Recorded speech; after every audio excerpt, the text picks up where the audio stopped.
ETV ప్రేక్షకులకి నమస్కారం. Triplex detergents of శుభమస్తు కార్యక్రమానికి స్వాగతం. ఈనాడు శుభమస్తు కార్యక్రమంలోని గ్రహఫల మంచంలో గ్రహాల యొక్క స్థితిగతులు, వాటి యొక్క శుభాశుభ ఫలితాల గురించి పరిశీలిద్దాం. అలాగే ఈరోజు 12 రాశుల వారికి ఏ సంఖ్యలు కలిసి వస్తాయి, రంగుల యొక్క ప్రాధాన్యత. ఈరోజు మంగళవారం కుజుడు యొక్క పరిపాలన పూర్తిగా ఉంటుంది. రుణ ఒత్తిడులు దూరం చేసుకోవటానికి, ఆదాయాన్ని పెంపొందింప చేసుకోవటానికి, సుఖ సంతోషాలని పెంపొందింప చేసుకోవటానికి ఈరోజు 12 రాశుల వారు శ్రీ సుబ్రహ్మణ్య స్వామిని, అలాగే కార్యసిద్ధిని పెంపొందింప చేసుకోవటానికి శ్రీ ఆంజనేయ స్వామిని ఏ పూలతో పూజించాలి, ఏ నైవేద్యాలు నివేదించాలి అనేటువంటి అంశాలతో పాటు ముఖ్యంగా ఈరోజు 12 రాశుల వారు చేపట్టవలసినటువంటి కార్యక్రమాలు ఏమిటో కూడా పరిశీలిద్దాం. ముందుగా నేటి పంచాంగ వివరాలు. శ్రీ దుర్ముఖినామ సంవత్సరం చైత్రమాసం ఉత్తరాయణం వసంత ఋతువు. ఈరోజు చైత్ర శుద్ధ త్రయోదశి. ఈ పూర్ణిమ ముందు త్రయోదశి రోజున చేపట్టేటువంటి కార్యక్రమాలన్నీ కూడా సత్ఫలితాలని కలిగిస్తాయి, సర్వజయం. ఈరోజు ఈ త్రయోదశిని అనంగ త్రయోదశి అంటాం. విశేషమైనటువంటి ఫలితాలని ఇవ్వటంలో ఇది చాలా సమర్థత కలిగినటువంటి తిథి. ఇక ఈరోజు వారం జయవారం లేదా మంగళవారం. ఈరోజు కుజుడి యొక్క పరిపాలన పూర్తిగా ఉంటుంది. ఈరోజు చేపట్టేటువంటి ఆధ్యాత్మిక కార్యక్రమాలు, పుణ్య కార్యక్రమాలు, గోసేవ, శ్రీ ఆంజనేయ స్వామికి, సుబ్రహ్మణ్య స్వామికి చేసేటువంటి పూజాది కార్యక్రమాలు కుజుడి ద్వారా ఏర్పడేటువంటి ప్రతికూలతని దూరం చేస్తుంది. ఈరోజు చేసేటువంటి సుబ్రహ్మణ్య స్వామి యొక్క అభిషేకం, అలాగే కందుల దానం కూడా విశేష ఫలితాలను కలిగిస్తుంది. రుణ ఒత్తిడిని దూరం చేస్తుంది, ప్రశాంతతను పెంచుతుంది. ఈరోజు నక్షత్రం ఉత్తరా నక్షత్రం. ఈ ఉత్తరా నక్షత్రంలో ఈరోజు పుట్టేటువంటి వారికి ఏ పాదంలో పుట్టినప్పటికీ కూడా సామాన్య దోషం, సామాన్య శాంతి తప్పనిసరి. ఈరోజు ఉత్తరా నక్షత్రంలో పుట్టేటువంటి వారికి రవి యొక్క మహాదశతోటి ప్రారంభమవుతుంది. ప్రస్తుతం రవి యొక్క స్థితి ఉచ్చస్థితి, మేషక్షేత్ర స్థితి, బుధుడు యొక్క యుతి ఉంది. ఇది చక్కటి బుధాదిత్య యోగాన్ని కూడా కలిగిస్తుంది. ఈ రవి యొక్క దశ ఈరోజు పుట్టేటువంటి వారికి చక్కటి యోగాన్ని, ఆధిక్యతని కలిగిస్తుంది, అధికారాన్ని కూడా పెంపొందింపచేస్తుంది. ఇక ఈరోజు గ్రహాల యొక్క స్థితిగతులను కనుక పరిశీలించినట్లయితే శుక్రుడు యొక్క ఉచ్చస్థితి, రవి యొక్క ఉచ్చస్థితి, కుజుడు యొక్క స్వక్షేత్ర స్థితి, రాహు గురుల యొక్క స్థితి సింహక్షేత్రంలో, చంద్రుడి యొక్క స్థితి కన్యాక్షేత్రంలో, కేతువు యొక్క స్థితి కుంభక్షేత్రంలో, అలాగే రవి బుధుల యొక్క స్థితి మేషక్షేత్రంలో, శుక్రుడు యొక్క స్థితి మీనక్షేత్రంలో, శని కుజుల యొక్క స్థితి వృశ్చిక క్షేత్రంలో ఈరోజు ఉన్నటువంటి గ్రహస్థితి. ఇక ఈరోజు 12 రాశుల వారికి ఏర్పడేటువంటి శుభాశుభ ఫలితాలను పరిశీలిద్దాం. ముందుగా మేషరాశి. ఈరోజు మేషరాశి వారిని పరిశీలించినట్లయితే ఆధిక్యతతో కూడినటువంటి కార్యక్రమ నిర్వహణ కొనసాగించగలుగుతారు. యుక్తితో కూడినటువంటి కార్యక్రమాలు కలిసి వస్తాయి. నూతన కార్యక్రమాలు గృహరీత్యా కూడా ప్రారంభించగలుగుతారు. పిల్లల విషయంలో శ్రద్ధ ఏర్పడుతుంది. వ్యవహారాల్లో ఏర్పడినటువంటి ప్రతికూల పరిస్థితుల్ని సాయశక్తులా ఎదుర్కొనేటువంటి శక్తి సామర్థ్యాలు కూడా లభిస్తాయి. నూతన కార్యక్రమాలు వృత్తిపరంగా కూడా అభివృద్ధిని కలిగిస్తాయి. వ్యాపార రంగం వారికి అనువైనటువంటి మార్గాలు, ఆదాయపరంగా పెంపొందింప చేసుకునేటువంటి అవకాశాలు దగ్గరవుతాయి. పారిశ్రామిక రంగం వారికి అభివృద్ధి గోచరిస్తుంది. నూతన కార్యక్రమాలను సినీ రంగం వారు ప్రారంభించగలుగుతారు. యుక్తితో కూడినటువంటి కార్యక్రమాలు వ్యాపార రంగం వారికి కలిసి వస్తాయి. సాఫ్ట్వేర్ రంగం వారికి అభివృద్ధి గోచరిస్తుంది. నూతన ప్రణాళికలు తద్వారా విజయాలు చేతికి అందుతాయి. సాహసోపేతమైనటువంటి నిర్ణయాలకి క్రీడారంగం వారు ఉపక్రమించగలుగుతారు. ఈ రోజు మీ అదృష్ట సంఖ్య 9. ఎరుపు వర్ణం ధైర్యాన్ని కలిగిస్తుంది, ప్రతికూల పరిస్థితిని దూరం చేస్తుంది. మంగళవారం సందర్భంగా ఈరోజు మేషరాశి వారు శ్రీ సుబ్రహ్మణ్య స్వామిని సంపంగి పూలతో పూజించడం ద్వారా అనుకున్నవి ఆర్థికంగా సాధించగలుగుతారు. ఆర్థిక లావాదేవీలు, సంభాషణలు, ప్రక్రియలు ఈరోజు మీకు లాభదాయకం. ఈరోజు వృషభ రాశి వారిని పరిశీలించినట్లయితే మానసిక వైషమ్యాలు పెరుగుతాయి. చేపట్టేటువంటి కార్యక్రమాలపై శ్రద్ధ తప్పనిసరి. నూతన కార్యక్రమాలను వేగవంతంగా ప్రారంభించలేకపోతారు. అభివృద్ధికి చేపట్టేటువంటి కార్యక్రమాల్లో చిరు ఆటంకాలు కూడా తారసపడతాయి. వ్యవహారాల్లో చుక్కెదురు పరిస్థితుల్ని పారిశ్రామిక రంగం వారు ఎదుర్కోవాల్సినటువంటి ఆవశ్యకత ఉంటుంది. వ్యాపార రంగం వారికి అనువైనటువంటి మార్గాలు ఎంచుకున్నప్పటికీ చేపట్టేటువంటి కార్యక్రమాల్లో ఆటంకాలను చవిచూస్తారు. స్త్రీలు గృహ సంబంధిత కార్యక్రమాల్లో జాగ్రత్తతో కూడినటువంటి నిర్ణయాల ద్వారా మాత్రమే విజయాలు సాధించగలుగుతారు. విద్యార్థులకి గట్టి కృషి తప్పనిసరి. క్రమశిక్షణతో కూడినటువంటి కార్యక్రమాలు సినీ రంగం వారు ప్రారంభించినప్పటికీ ఆటంకాలతో కూడినటువంటి ఆదాయాన్ని పెంపొందింప చేసుకోగలుగుతారు. అభివృద్ధికి చేపట్టేటువంటి కార్యక్రమాల్లో సాఫ్ట్వేర్ రంగం వారికి ఆటంకాలు ఎదురవుతాయి. ఈ రోజు మీ అదృష్ట సంఖ్య 2. తెలుపు వర్ణం ప్రశాంతతను పెంచుతుంది, ప్రతికూల పరిస్థితిని దూరం చేస్తుంది. మంగళవారం సందర్భంగా ఈ రోజు వృషభ రాశి వారు శ్రీ ఆంజనేయ స్వామికి జామి పండ్లు నివేదన చేయడం ద్వారా ఆశించినటువంటి ప్రయోజనాలు పొందగలుగుతారు. ఆర్థిక లబ్ధి చేకూరుతుంది. కోర్టు సంబంధిత వ్యవహారాలు, ప్రక్రియలు, సంభాషణలు ఈరోజు మీకు అనుకూలం. ఈ రోజు మిథున రాశి వారిని పరిశీలించినట్లయితే లాభదాయకమైనటువంటి కార్యక్రమ నిర్వహణ వ్యాపారపరంగా కొనసాగించగలుగుతారు. ఉద్యోగ వ్యవహారాల్లో ఉన్నతికి చేపట్టేటువంటి కార్యక్రమాలు కలిసి వస్తాయి. రాజకీయపరమైనటువంటి లబ్ధికే చేపట్టేటువంటి కార్యక్రమాల్లో కూడా ప్రోత్సాహం లభిస్తుంది. ప్రాధాన్యతను సంతరించుకునేటువంటి అంశాలు వృత్తిలో ఆనందాన్ని కలిగిస్తాయి. నూతన కార్యక్రమాలను వేగవంతంగా ప్రారంభించగలుగుతారు. క్రీడా రంగం వారికి బాగా కలిసి వస్తుంది. పేరు ప్రఖ్యాతులను సంపాదించుకునేటువంటి అవకాశాలు దగ్గరవుతాయి. సాఫ్ట్వేర్ రంగం వారికి అనుకోని పరిస్థితులు ప్రతికూలత ఎదురైనప్పటికీ సాహసోపేతంగా ఎదుర్కోగలుగుతారు. న్యాయవాద వృత్తి వారికి అభివృద్ధి గోచరిస్తుంది. కోర్టు సంబంధిత వ్యవహారాల్లో విజయాలు సాధించగలుగుతారు. నూతన ప్రక్రియలు గృహరీత్యా మహిళలకు ఆనందాన్ని కలిగిస్తే విద్యార్థులకి ఆనందకర వాతావరణం విద్యాపరంగా కొనసాగుతుంది. ఈ రోజు మీ అదృష్ట సంఖ్య 1. ఎరుపు వర్ణం ధైర్యాన్ని కలిగిస్తుంది. ప్రతికూల పరిస్థితిని దూరం చేస్తుంది. మంగళవారం సందర్భంగా ఈ రోజు మిథున రాశి వారు శ్రీ సుబ్రహ్మణ్య స్వామికి పటిక బెల్లం, ఆవు పాలు నివేదన చేయడం ద్వారా రుణ ఒత్తిళ్లు దూరమవుతాయి. ప్రశాంతత పెరుగుతుంది. విద్యా ప్రయత్నాలు ఈ రోజు మీకు లాభదాయకం. ఈ రోజు కర్కాటక రాశి వారిని పరిశీలించినట్లయితే ఉన్నతికే చేపట్టేటువంటి కార్యక్రమాలు ఉద్యోగపరంగా కలిసి వస్తాయి. నూతన కార్యక్రమాలను గృహరీత్యా కూడా ప్రారంభించగలుగుతారు. ఆకస్మిక ప్రతికూల పరిస్థితులు ఆర్థికంగా ఉన్నప్పటికీ ఎదుర్కొనేటువంటి శక్తి సామర్థ్యాలు కూడా వెన్నంటి ఉంటాయి. కార్మిక రంగం వారికి అనుకోని ప్రతికూల పరిస్థితులు ఆర్థికంగా ఉన్నప్పటికీ నెట్టుకు రాగలుగుతారు. నూతన కార్యక్రమాలను విద్యాపరంగా విద్యార్థులు ప్రారంభించగలుగుతారు. గృహ సంబంధిత కార్యక్రమాల్లో మహిళలకు ప్రాధాన్యత పెరుగుతుంది. ఆశాజనకమైనటువంటి వాతావరణం ఆర్థికంగా పారిశ్రామిక రంగం వారికి కొనసాగుతుంది. వ్యాపార రంగం వారికి నూతన ప్రయోగాలు ఫలిస్తాయి. ఆర్థిక సమస్యల నుంచి సాఫ్ట్వేర్ రంగం వారు బయటికి రాగలుగుతారు. సినీ రంగం వారికి పేరు ప్రఖ్యాతులు పెరుగుతాయి. ఆదాయం విషయంలో జాగ్రత్తలు వహించాలి. ఈ రోజు మీ అదృష్ట సంఖ్య 9. పసుపు వర్ణం త్వరితగతిని శుభాల్ని కలిగిస్తుంది. మంగళవారం సందర్భంగా ఈ రోజు కర్కాటక రాశి వారు శ్రీ ఆంజనేయ స్వామిని చామంతులతో పూజించడం ద్వారా శుభవార్తలు వింటారు. ఆర్థిక లావాదేవీలు, సంభాషణలు, ప్రక్రియలు ఈ రోజు మీకు అనుకూలం. ఈ రోజు సింహరాశి వారిని పరిశీలించినట్లయితే కార్యక్రమ నిర్వహణలో నైపుణ్యం పెరుగుతుంది. గతంలో కన్నా మెరుగైనటువంటి పరిస్థితులు ఆర్థికంగా కలిసి వస్తాయి. రాజకీయ లబ్ధికే చేపట్టేటువంటి కార్యక్రమాల్లో ఏర్పడినటువంటి పొరపాట్లని సవరించుకునేటువంటి అవకాశాలు దగ్గరవుతాయి. ఆనందకర వాతావరణం గృహరీత్యా కొనసాగుతుంది. పట్టుదలతో కూడినటువంటి కార్యక్రమాలు విద్యార్థులు ప్రారంభించగలుగుతారు. నూతన వ్యవహారాలు గృహరీత్యా మహిళలకు కలిసి వస్తాయి. ఉద్యోగ వ్యవహారాల్లో ఏర్పడినటువంటి ప్రతికూలత ఉద్యోగస్తులకి తగ్గుతుంది. కార్యక్రమ నిర్వహణలో నైపుణ్యం వ్యవసాయ రంగం వారికి పెరుగుతుంది. ఆర్థిక లావాదేవీలు పారిశ్రామిక రంగం వారికి ఊరట కలిగిస్తాయి. వ్యాపార అభివృద్ధికి చేపట్టేటువంటి కార్యక్రమాల్లో ప్రోత్సాహాన్ని వ్యాపార రంగం వారు పెంపొందింప చేసుకోగలుగుతారు. క్రమశిక్షణ సినీ రంగం వారికి ప్రారంభమవుతుంది. ఈ రోజు మీ అదృష్ట సంఖ్య 9. ఎరుపు వర్ణం ధైర్యాన్ని కలిగిస్తుంది. మంగళవారం సందర్భంగా సింహరాశి వారు ఈ రోజు శ్రీ సుబ్రహ్మణ్య స్వామికి క్షీరాన్నాన్ని నివేదన చేయడం ద్వారా ఆర్థిక ఆవేదనలు దూరమవుతాయి. సాహస నిర్ణయాలు ఈ రోజు మీకు లాభిస్తాయి. ఈ రోజు కన్యారాశి వారిని పరిశీలించినట్లయితే మానసిక వేదనలు పెరుగుతాయి. చేపట్టేటువంటి కార్యక్రమాలపై శ్రద్ధ తగ్గుతుంది. ఊహించినటువంటి పరిణామాలు ఆర్థికంగా ప్రతికూలకంగా చోటు చేసుకుంటాయి. నూతన కార్యక్రమాలు గృహరీత్యా మాత్రం ప్రారంభించగలుగుతారు. అభివృద్ధికే చేపట్టేటువంటి కార్యక్రమాలు వ్యాపార రంగం వారికి ఊరట కలిగిస్తాయి.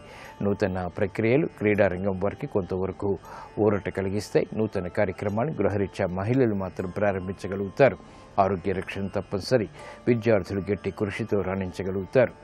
చేపట్టేటువంటి కార్యక్రమాల్లో ఆశించినటువంటి ప్రయోజనాలను వ్యవసాయ రంగం వారు పొందగలుగుతారు. క్రీడా రంగం వారు సాహస నిర్ణయాల ద్వారా మాత్రమే విజయాలు సాధించగలుగుతారు. సాఫ్ట్వేర్ రంగం వారికి ఆర్థిక లబ్ధి చేకూరుతుంది.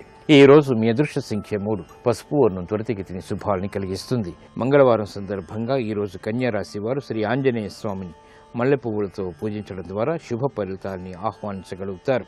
ఆధ్యాత్మిక కార్యక్రమాలు ఈ రోజు మీకు సంతృప్తిని కలిగిస్తాయి.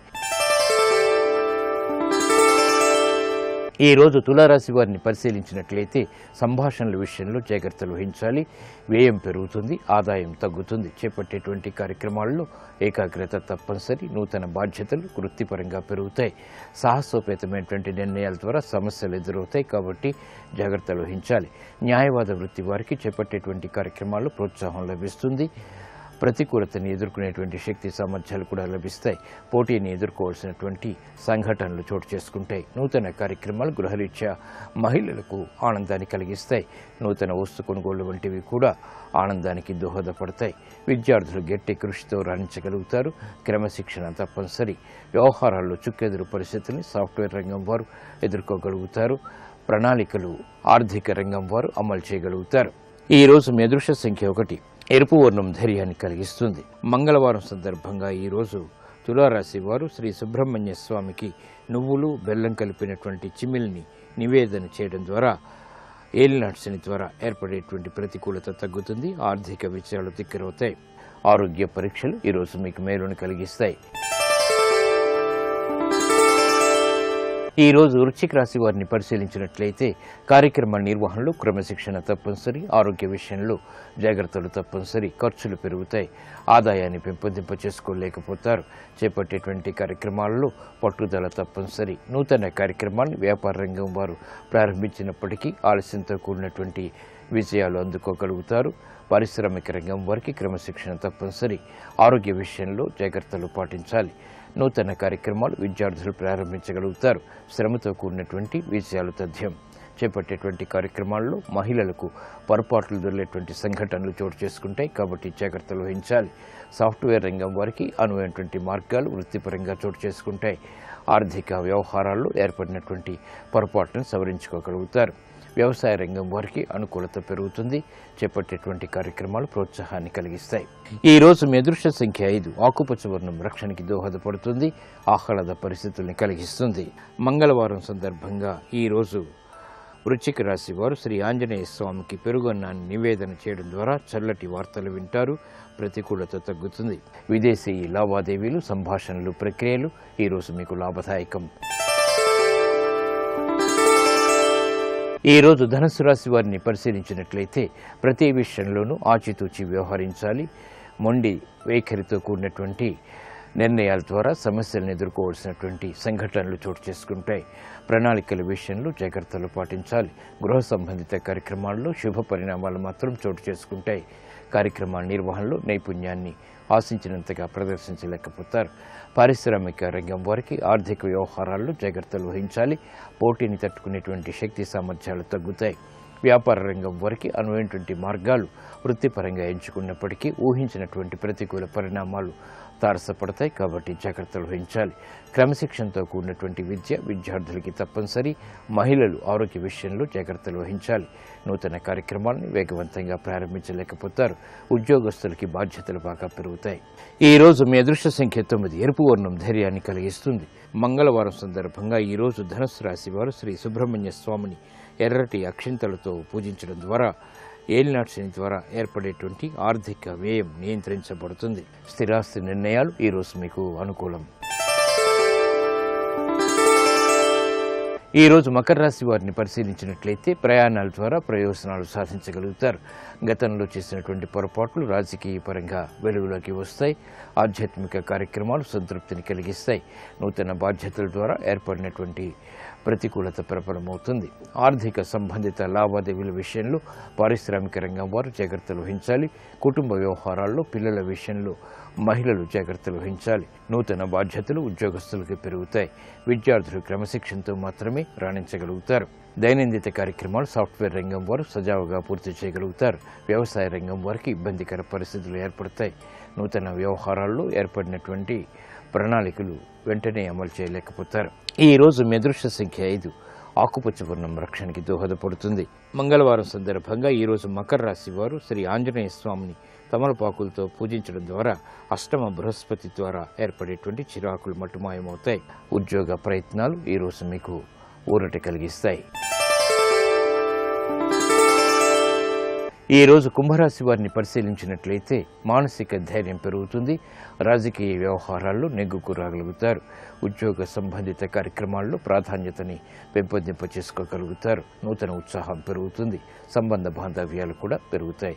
పారిశ్రామిక రంగం వారికి వేగవంతమైన నిర్ణయాలు తద్వారా విజయాలు చేతికందుతాయి. రాజకీయ రంగం వారికి ప్రణాళికలు అమలు చేయగలుగుతారు. సంతృప్తికర సంఘటనలు చోటు చేసుకుంటాయి. ఆదాయం పెరుగుతుంది. సంబంధ బాంధవ్యాలు వ్యాపార రంగం వారికి పెరుగుతాయి. నూతన ప్రణాళికలు క్రీడారంగం వారు అమలు చేయగలుగుతారు. సాఫ్ట్వేర్ రంగం వారికి వేగవంతమైన అభివృద్ధి చేకూరుతుంది. సాహస నిర్ణయాలకి ఉపక్రమించగలుగుతారు. ఈ రోజు మీ అదృష్ట సంఖ్య 1. ఎరుపు వర్ణం ధైర్యాన్ని కలిగిస్తుంది. మంగళవారం సందర్భంగా ఈ రోజు కుంభరాశి వారు శ్రీ సుబ్రహ్మణ్య స్వామిని ఎర్రటి పుష్పాలతో పూజించడం ద్వారా శుభవార్తలు వింటారు. విదేశీ ప్రయాణాలు, లావాదేవీలు, సంభాషణలు ఈ రోజు మీకు లాభదాయకం. ఈ రోజు మీనరాశి వారిని పరిశీలించినట్లయితే యుక్తితో కూడినటువంటి కార్యక్రమ నిర్వహణ కొనసాగించగలుగుతారు. వ్యయం పెరుగుతుంది, అయినప్పటికీ ఆదాయాన్ని కూడా కూడగట్టుకునేటువంటి ప్రయత్నాలు కలిసి వస్తాయి. చేపట్టేటువంటి కార్యక్రమాల్లో ప్రాధాన్యత పెరుగుతుంది, ప్రగతిని సాధించగలుగుతారు. నూతన కార్యక్రమాలు గృహరీత్యా ఆనందాన్ని కలిగిస్తాయి. కోర్టు సంబంధిత వ్యవహారాల్లో న్యాయవాద వృత్తి వారికి విజయాలు సిద్ధిస్తాయి. కుటుంబ వ్యవహారాల్లో ఏర్పడినటువంటి ప్రతికూలత మహిళలకు తగ్గుతుంది.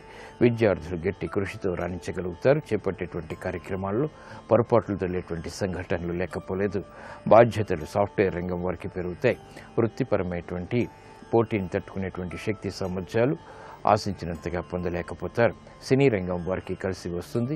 నూతన ప్రణాళికలు అమలు చేయగలుగుతారు. ఈ రోజు మీ అదృష్ట సంఖ్య 9. పసుపు వర్ణం త్వరితగతిని శుభాలను కలిగిస్తుంది. మంగళవారం సందర్భంగా ఈ రోజు మీనరాశి వారు శ్రీ ఆంజనేయ స్వామికి పానకం, వడపప్పు నివేదన చేయడం ద్వారా క్లిష్ట సమస్యలకు పరిష్కారాలు పొందగలుగుతారు. స్థిరాస్తి కొనుగోళ్లు వంటివి ఈ రోజు మీకు లాభదాయకం.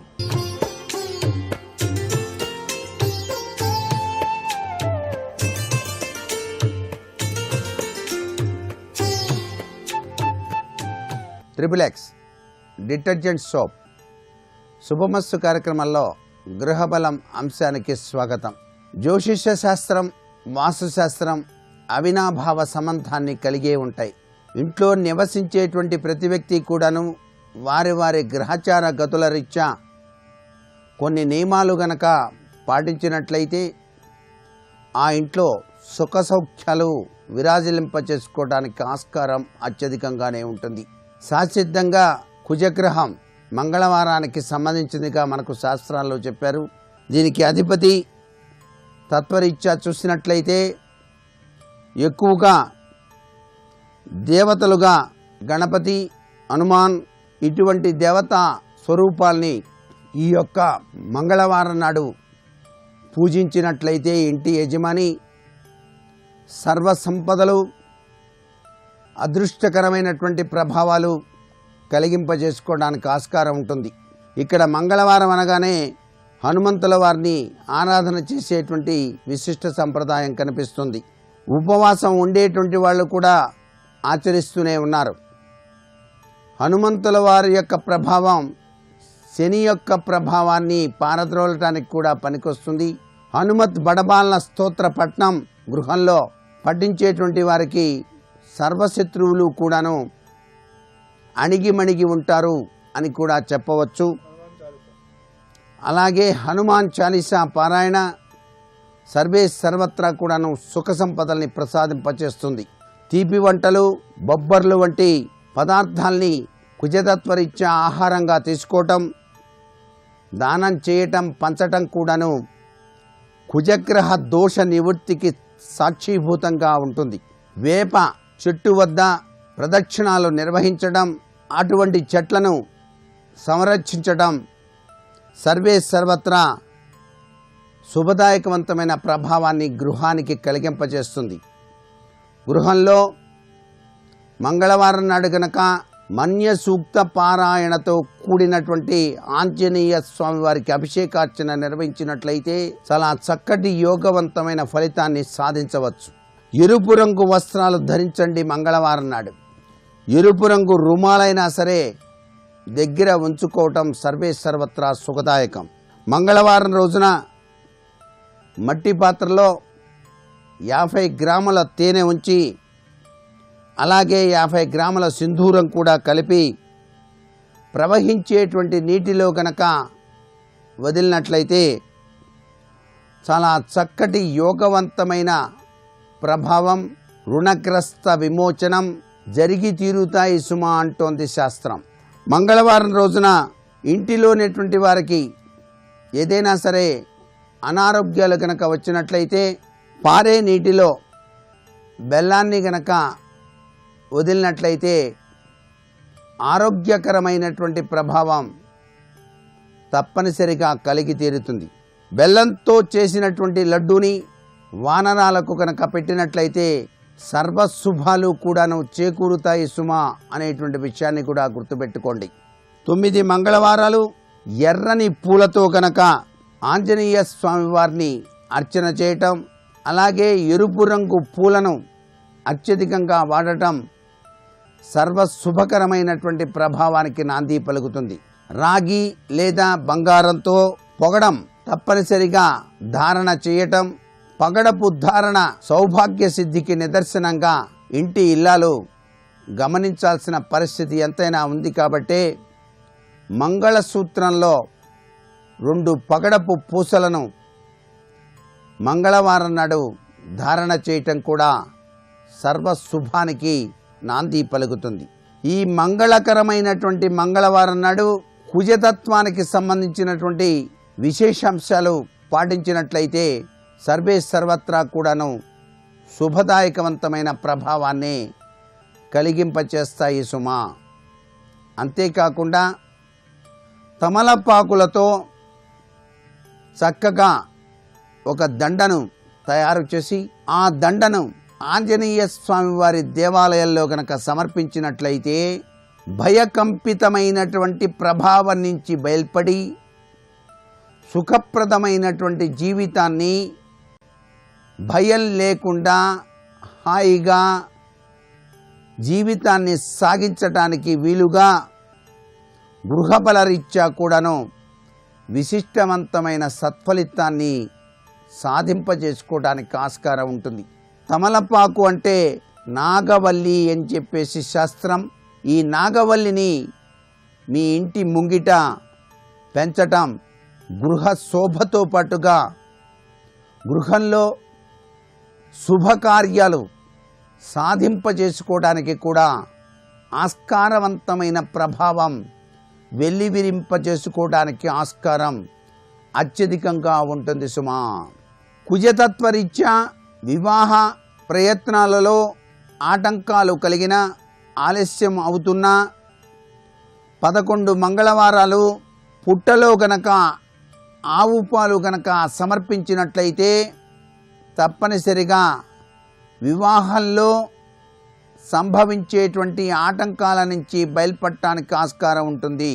ఉద్యోగ ప్రయత్నాలలో ఆటంకాలు ఏర్పడుతూ అవరోధాలు గనక వస్తూ ఉన్నట్లయితే జంట నాగుల విగ్రహం వద్దకు వెళ్ళి నువ్వుల నూనెను చాలా చక్కగా పూసి దైవచింతన తత్పరతో అలంకరించి బెల్లం నువ్వులు కలిపినటువంటి చిమ్మిరి ఉండను నైవేద్యంగా సమర్పించినట్లయితే తప్పనిసరిగా ఉద్యోగ ప్రయత్నం సఫలీకృతం కావటం, అనుకున్న కోరికలు నెరవేరటం సంభవిస్తాయి సుమా.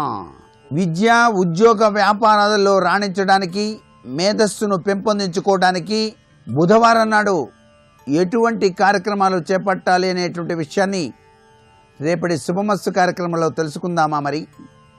సర్వే జనా సుఖినో భవంతు.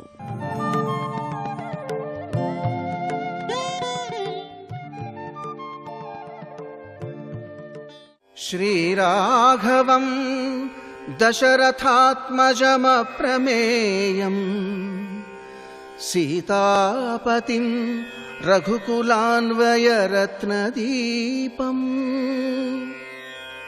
ఆజానుబాహుం అరవిందదళాయతాక్షం రామం నిశాచర వినాశకరం నమామి.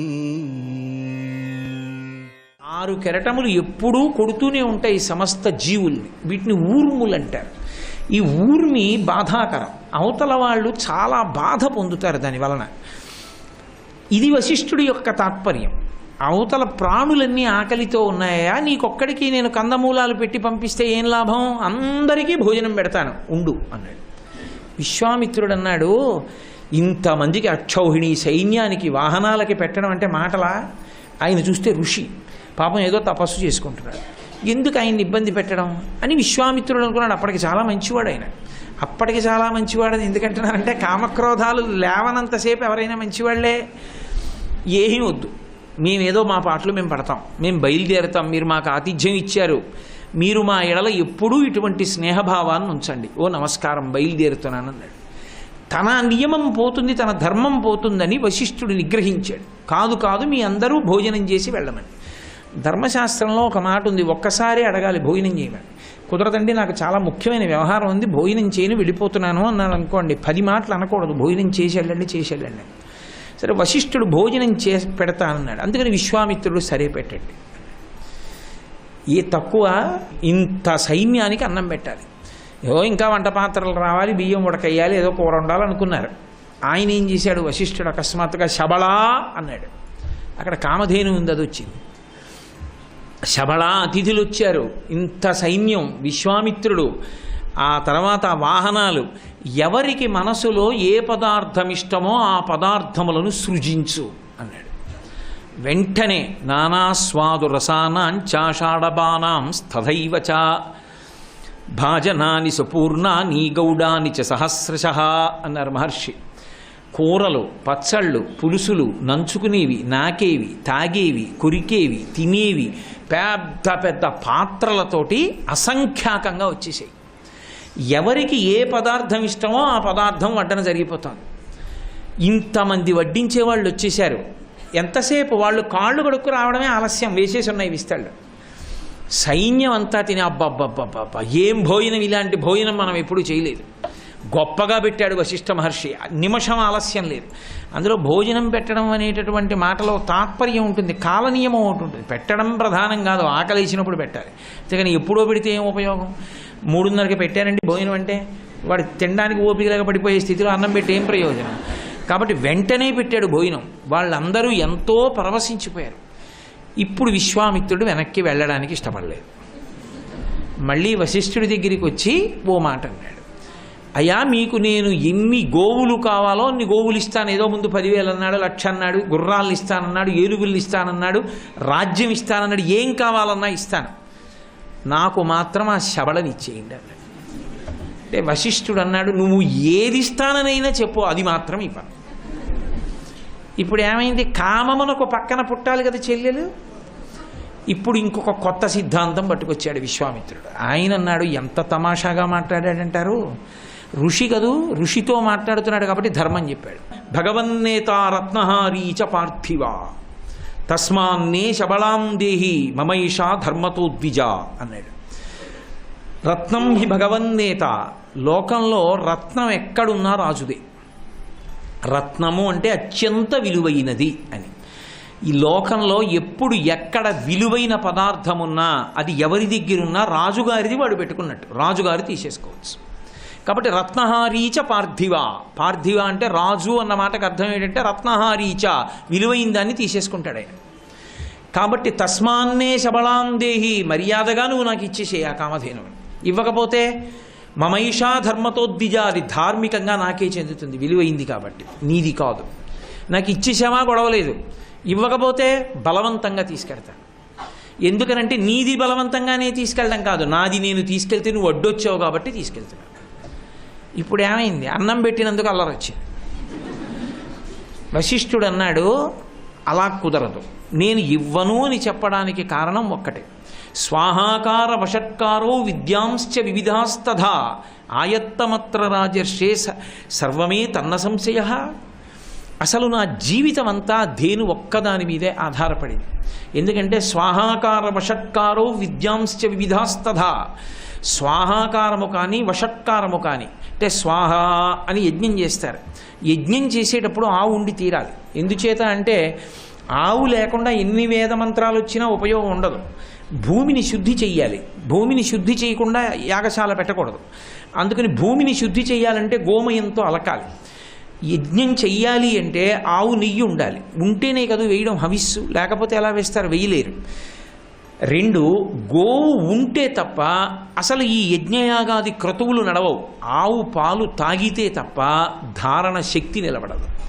కాబట్టి విద్యలన్నీ దేని మీద ఉన్నాయంటే ఈ ఆవు పాల మీద ఉన్నాయి. పంచగవ్య ప్రాశనానికి ఆవు ఉండాలి. ఆవు పాలు, ఆవు పెరుగు, ఆవు నెయ్యి, ఆవు మూత్రము, గోమయము, ఈ 5టిని కలిపి పంచగవ్య ప్రాశనం చేస్తారు. కాబట్టి ఇది లేని నాడు నా జీవితం లేదు. నా జీవితము, నా ఊపిరి గోవే. కాబట్టి నేను ఈ గోవునివ్వలేను. కాబట్టి నువ్వు ఆ గోవుని బలవంతంగా తీసుకెడతాను అనకూడదు. ఆ గోవు నాది.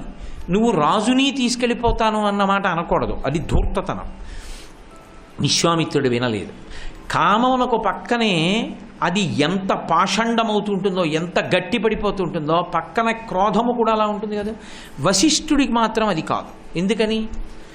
ఆయన తనని తాను పరిశీలించుకోగలిగినవాడు. అందుకే ధర్మం చెప్పి ఊరుకున్నాడు.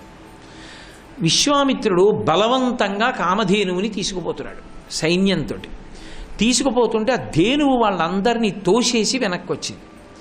వచ్చి అదేంది, నేను నీకు చెందిన దానను, నీ ఆశ్రమంలో ఉంటున్నాను, నా పాలతో నా నీతితో నువ్వు యజ్ఞయాగాదులు చేస్తున్నావు, నువ్వు నన్ను విడిచిపెట్టావా, విశ్వామిత్రుడు బలవంతంగా తీసుకెడుతున్నాడా, నాకు జవాబు చెప్పని అడిగాడు.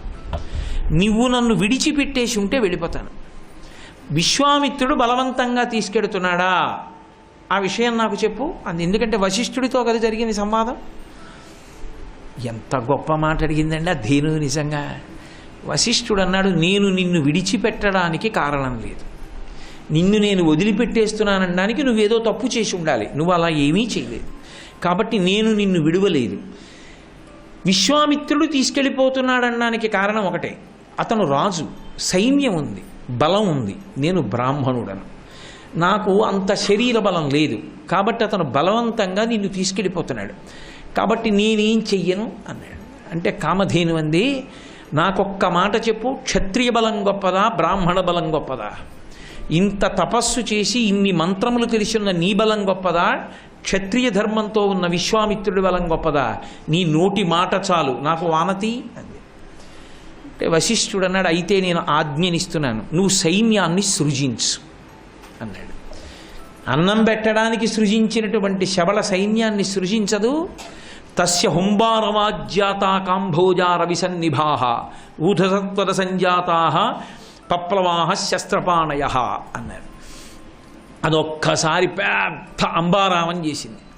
ఆ అంబారావం చేసేటప్పటికీ తస్య హుంబారవాజ్యాత కాంభోజా రవిసన్నిభాః, సూర్యబింబం ఎలా వెలిగిపోతూ ఉంటుందో అలా వెలిగిపోతున్నటువంటి వాళ్ళు అస్త్రశస్త్రధారులై కాంభోజులు జన్మించారు.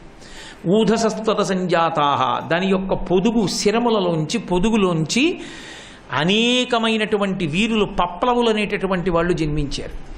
దాని యొక్క యోని నుండి యవనులు జన్మించారు.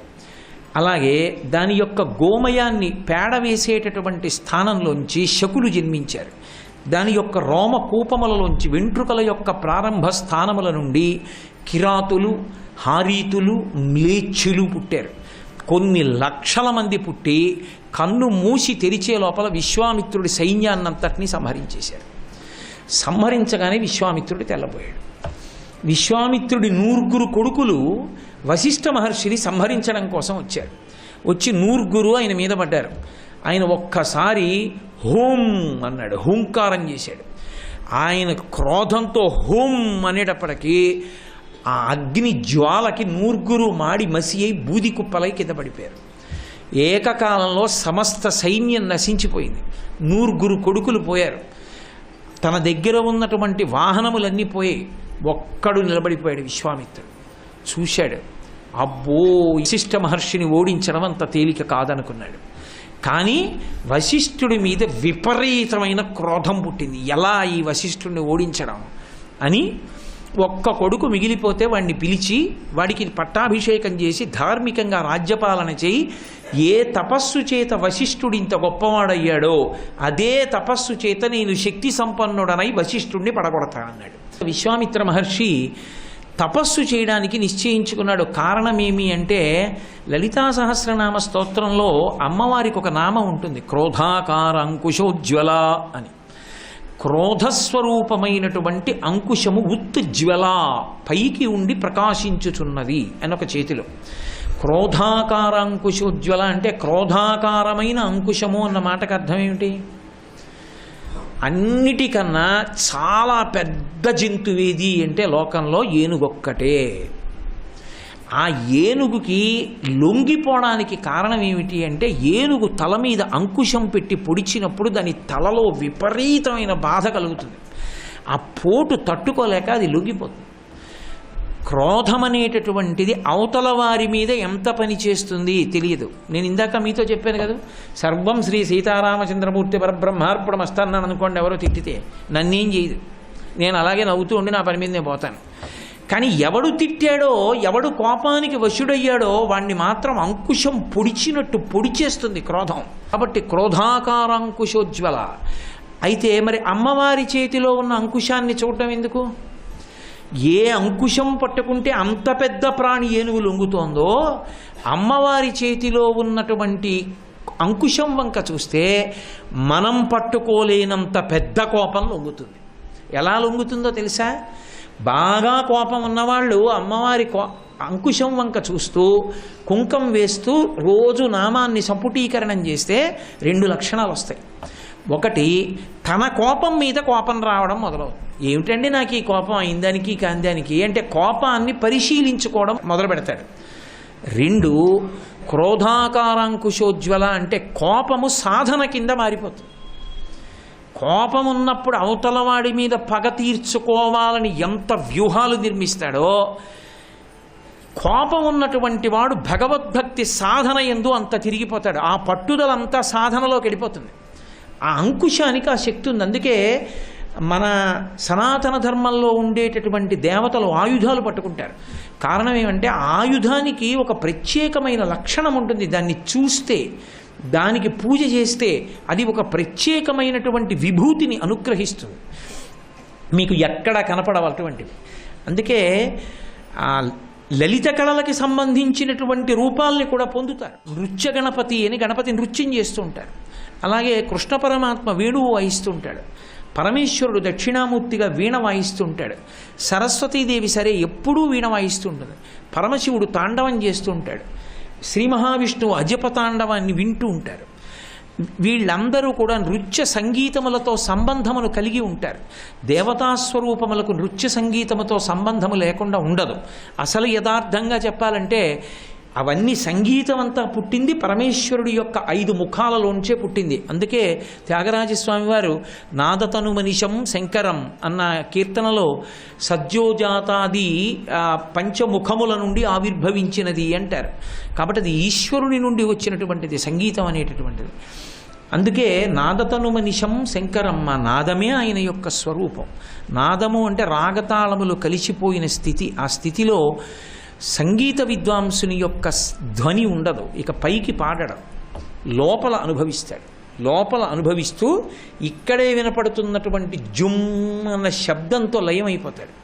అయిపోయినప్పుడు పాట మధ్యలో మౌనం వస్తుంది.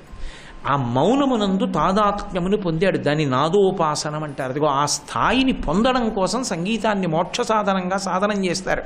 అంతే తప్ప నాదోపాసన కొరకు కాకుండా ఉండడం సంగీతానికి సనాతన ధర్మంలో ప్రయోజనం కాదు. అందుచేత అమ్మవారి చేతిలో ఉన్నటువంటి అంకుశాన్ని ఎవరు చూస్తారో వారికి అమ్మవారి అనుగ్రహము వలన సాధనగా మారుతుంది కోపం. కోపము ఎంత పట్టుదలతో అవతలవాడిని పాడు చేయాలని మారుస్తుందో, ఆ పట్టుదల, ఆ కోపం, ఆ ప్రయత్నాలు భగవంతుని యొక్క అనుగ్రహము కొరకు సాధనగా మారిపోతాయి. ఆవిడ చేతి అంకుశాన్ని చూస్తే అది ఆవిడ అనుగ్రహం. అది దేనికి ఎడుతుందంటే రాగస్వరూప పాషాఢ్య. అయిన వాళ్ళతో కాని వాళ్ళతో నేను మామయ్యనని, నేను తాతయ్యనని, నేను నాన్నని అక్కర్లేని అనుబంధాలన్నీ పెట్టుకుని ఊపిరి ఆగిపోగానే అన్నీ ఆగిపోయి అధమ జన్మల్లోకి వెళ్ళిపోకుండా భక్తి పాశముల చేత కట్టబడతాడు. అమ్మవారు భక్తి పాశం వేసి పాదముల దగ్గరికి లాక్కుంటుంది ఆ పాశం వంక చూస్తే. అందుకని విశ్వామిత్ర మహర్షికి సాధన కింద తిరిగిపోయింది ఆయన క్రోధం వశిష్ఠుడి మీద. నన్నింత ఇబ్బంది పెట్టాడు, 9 కొడుకులు కాలిపోయారు, నా సైన్యం అంతా నశించిపోయింది. ఇప్పుడు నేను ఇతనిని ఓడించాలంటే నేను కూడా భగవంతుడి గురించి తపస్సు చేయాలి. తపస్సు చేసి ఈశ్వరుని యొక్క శక్తిని పొందితే తప్ప నేను వశిష్ఠుడిని పాడు చేయలేను. అందుకని ఆయన ఏం చేశాడంటే ఉత్తర దిక్కుకు వెళ్ళిపోయాడు. ఉత్తర దిక్కుకు వెళ్ళిపోయి ఉత్తర దిక్కున హిమాలయ పర్వతాల మీద కూర్చొని పరమశివుడి గురించి వ్యగ్రమైన తపస్సు చేశాడు. అంటే ఇక దేని మీద దృష్టి లేదు. కోపం ఉన్నవాడికి ఎవరి మీద కోపమో వాళ్ళ మీద దృష్టి నిలబడినట్టు ఈ దృష్టి అంతా పరమేశ్వరుడి మీదకి వెళ్ళిపోయి ఆయన మీదే దృష్టి పెట్టి ఏకాగ్రమైన తపస్సు చేశాడు. మహాదేవుడు ప్రత్యక్షమయ్యాడు. ప్రత్యక్షమై ఏం కావాలి నీకు, ఎందుకు చేశావు ఇంత గొప్ప తపస్సు అని అడిగాడు. ఆయన అన్నాడు, ఇది తుష్టో మహాదేవ ధనుర్వేదో మమానఘ సాంగో పాంగో ఉపనిషద సరహస్య ప్రదీయతాం అన్నాడు. ఇప్పుడు నేను ఎవరో గురువుగారి దగ్గరికి వెళ్ళడం, ఆయన నాకు ధనుర్విద్యంతా ఉపదేశం చేయడం కుదరదు. ధనుర్వేదంలో ఎన్ని రకాల అస్త్రాలున్నాయో, ఎన్ని రకాలైన శస్త్రాలను ప్రయోగించవచ్చో, అస్త్రం వేరు శస్త్రం వేరు. అస్త్రము అన్నదానికి రూపం ఏమి ఉండదు. బ్రహ్మాస్త్ర ప్రయోగం వచ్చినవాడు ఉన్నాడు అనుకోండి, ఓ చీపురు పుల్ల తీసి బ్రహ్మాస్త్రాన్ని అభిమంత్రించి విడిచిపెట్టేయచ్చు. శస్త్రం ఉందనుకోండి, అలా అభిమంత్రించడానికి ఉండదు, చేతిలో పట్టుకుంటారు. అంటే ఓ కత్తి, గద, అటువంటి శూలము, ఇటువంటి వాటిని అన్నింటినీ శస్త్రములు అంటారు. అస్త్రములు అంటే అభిమంత్రించి విడిచిపెడతారు. నాకు అస్త్రములు శస్త్రములు భాషించాలి. ఎక్కడివి? ధనుర్వేదంలో ఉన్నవి, రాక్షసుల దగ్గర తెలుసున్నవి, దానవుల దగ్గర తెలుసున్నవి, దేవతల దగ్గర తెలుసున్నవి, నీ దగ్గరున్న పాశుపతాస్త్రం దగ్గర నుంచి నాకు తెలియని అస్త్రం ఈ లోకంలో ఉండకూడదు. సమస్త అస్త్రములు భాషించేయాలి. అంటే నాకు ఎవరో ఉపదేశం చేయడం కాదు, నువ్వు తథాస్తు అనాలి, నాకు వచ్చేయాలి. ఎలా? సాంగోపాంగో ఉపనిషద సరహస్య ప్రదీయతాం. సాంగోపాంగంగా ఎలా దేన్ని ఎలా వేయచ్చో, ఎలా ఉపసంహారం చెయ్యొచ్చో దగ్గర నుంచి సమస్త అస్త్ర రహస్యములు నాకు తెలిసిపోవాలి. ఒకవేళ అవతలవాడు వేస్తే ఏది వెయ్యాలో కూడా నాకు తెలియాలి. అలా అనుగ్రహించు అన్నాడు. పరమశివుడు నవ్వి తథాస్తు అన్నాడు. వచ్చేసాయి అంతే అన్ని. అందుకే విశ్వామిత్రుడి వెంట పంపు అన్నాడు రామచంద్రమూర్తిని వశిష్ఠ మహర్షి. ఆయన దగ్గర ఉన్నంత అస్త్ర సంపత్తి లోకంలో ఎవరి దగ్గర లేదు. ఆయనే ఇవ్వగలడు, నీ కొడుక్కి పంపించమన్నాడు. ఇప్పుడు ఇన్ని వచ్చేసాయి కదా, బయట కత్తులు కఠారులు ఆయనకు అక్కర్లేదు. తిన్నగా వశిష్ఠుడి ఆశ్రమానికి వచ్చాడు. కనీసం వశిష్ఠ అని కూడా పిలవలేదు. పిలవకుండా అస్త్రప్రయోగం చేశాడు. అంత పెద్ద ఆశ్రమంలో ఉన్న చెట్ల దగ్గర నుంచి అన్ని బూది కుప్పలైపోయాయి క్షణంలో. అగ్నిహోత్రం అంటుకుపోయి ఆశ్రమం కాలిపోయింది. మీరు భయపడకండి, నేనున్నాను అన్నాడు వశిష్ఠుడు. ఆయన ఈ మాట అనే లోపల ఋషులందరూ పారిపోయారు. ఎవరి ప్రాణభయం వాళ్ళది కదండి. ఏమిటి పిడుగులేమిటి, ఉరుములేమిటి, ఈ అస్త్రాలేమిటి, ప్రయోగం ఏమిటి ఆశ్రమం మీదని వెళ్ళిపోయారు. ఇక అక్కడి నుంచి మొదలుపెట్టాడు. మీరు చదవాలి శ్రీరామాయణం, నేనన్నీ చెప్పగలను. ఐషీకాస్త్రం, రౌద్రాస్త్రం, ఆగ్నేయాస్త్రం, వారుణాస్త్రం, పాశుపతాస్త్రం, నారాయణాస్త్రం, బ్రహ్మాస్త్రం, ఎన్ని అస్త్రాలు ప్రయోగించేశాడు. ఒక్కొక్క అస్త్రం ప్రయోగిస్తుంటే వచ్చేస్తోంది వశిష్ఠుడి మీదకి. వశిష్ఠుడు లేచి నిలబడి తను చెయ్యి పెట్టుకునే బ్రహ్మదండాన్ని పైకెత్తి పట్టుకున్నాడు. ఇలా ఎన్ని అస్త్రాలు విశ్వామిత్రుడు వేస్తున్నాడో అన్నింటినీ బ్రహ్మదండం పుచ్చేసుకుంటోంది. ఒక్క అస్త్రం పని చేయట్లేదు, ఇన్నిటినీ బ్రహ్మదండం మింగేస్తోంది. ఆఖరణ విపరీతమైన కోపం వచ్చేసింది విశ్వామిత్రుడికి. ప్రళయం వచ్చినంత పని, సముద్రములు ఘూర్నిల్లిపోయి పర్వతములు కదిలిపోతాయి బ్రహ్మాస్త్ర ప్రయోగం చేస్తే. బ్రహ్మాస్త్రాన్ని ప్రయోగించేశాడు వశిష్ఠుడి మీదకి. ఒంట్లో రోమకూపాల్లోంచి తేజోజ్వాలలు పైకొస్తుండగా బ్రహ్మాస్త్రాన్ని కూడా తను చెయ్యి పెట్టుకునే బ్రహ్మదండంతో లాగేశాడు వశిష్ఠుడు. తెల్లబోయి నిలబడిపోయాడు విశ్వామిత్రుడు. అందరూ ఋషులందరూ వచ్చి, మహానుభావ, అపరిమితమైన తేజోవంతమైన స్వరూపం, ఉపసంహారం చెయ్యి అన్నారు. ఏమి రాని ఇటువంటి పని చేశావు అని కూడా కోప్పడలేదు వశిష్ఠుడు. మళ్ళీ కూర్చున్నాడు హాయిగా, తన తపస్సు తను చేసుకుంటున్నాడు. అందరూ వచ్చేసారు. చూశాడు విశ్వామిత్రుడు. దిగ్బలం క్షత్రియ బలం బ్రహ్మతేజో బలం బలం ఏకేన దండమాత్రేణ సర్వాస్త్రాణి విహానిమే అన్నాడు. ఎంత అన్యాయం రా! దిగ్బలం క్షత్రియ బలం, ఈ క్షత్రియ బలం ఎందుకో పనికి రాలేదు. బ్రహ్మతేజో బలం బలం, ఆ బ్రాహ్మణ తేజస్సుందే అదే బలం. ఏకేన బ్రహ్మదండేన సర్వాస్త్రాన్ని హతానిమే.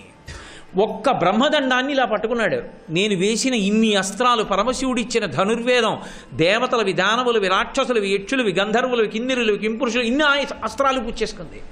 కనీసం ఒంటి మీద చిన్న గాయం పడలేదు. ఇప్పుడు ఊరుకోలేదు, ఎనలేని కోపం వచ్చేసి, ఈ వశిష్ఠుడిని నేనేం చేయలేనా? ఇంత చేసినా ఏమీ చేయట్లేదు, ఏమీ కావట్లేదు వశిష్ఠుడికి.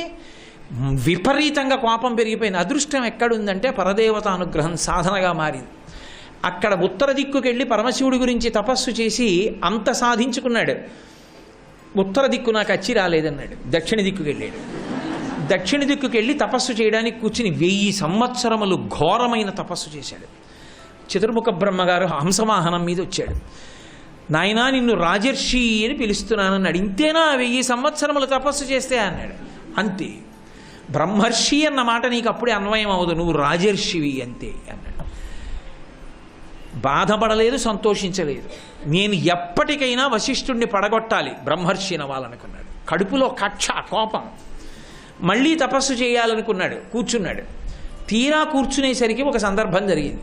ఇక్ష్వాకు వంశంలో పుట్టాడు త్రిశంకువు అని ఒక మహారాజు గారు. ఆయనకి కులగురువు వశిష్ఠుడు. వశిష్ఠుడి దగ్గరికి వెళ్ళి ఓ మాట అడిగాడు, నన్ను సశరీరంగా స్వర్గానికి పంపించడానికి యజ్ఞం చేయించమన్నాడు. వశిష్ఠుడు అన్నాడు, సశరీరంగా స్వర్గానికి వెళ్ళడం కుదరదు, అటువంటి యజ్ఞాలు చేయించరు, నేను చేయించను, నువ్వు వెళ్ళకూడదన్నాడు. గురువు మాట విని ఊరుకోవాలి. గురువు ఒకటి చెప్తే శాసనం. గురువుని కాదని గురువుని మార్చే ప్రయత్నం చేశాడు. అక్కడి నుంచి గురువుగారి కొడుకులు 100 ఉన్నారు, వశిష్ఠుడి యొక్క కొడుకులు. ఆ 100 పుత్రుల దగ్గరికి వెళ్ళి, అయ్యా మీకు తెలుసు కదా, ధార్మికంగా పరిపాలించాను, మీ నాన్నగారి పాదములు పట్టుకుని అర్థించాను, సశరీరంగా నేను స్వర్గానికి ఎడతాను, యజ్ఞం చేయించమని. మీ తండ్రి కాదన్నారు, మీ తండ్రి గారి కొడుకులు మీరు తప్ప నాకు దిక్కెవరు, మీరు యజ్ఞం చేయించండి అన్నాడు. అంటే వాళ్ళు అన్నారు, ఛీ ధూర్తుడా, మా తండ్రి చేయించని పని మేము చేయిస్తామా? అసలు మా తండ్రి చేయించనన్నాడని మమ్మల్ని చేయించమని మా దగ్గరికి రావడం తప్పు. నువ్వు ఇటువంటి ధూర్తతనానికి పోయావు కాబట్టి చండాలుడవగుదువుగాక అని శపించారు. సర్వం శ్రీ ఉమామహేశ్వర పరబ్రహ్మార్పణమస్తు.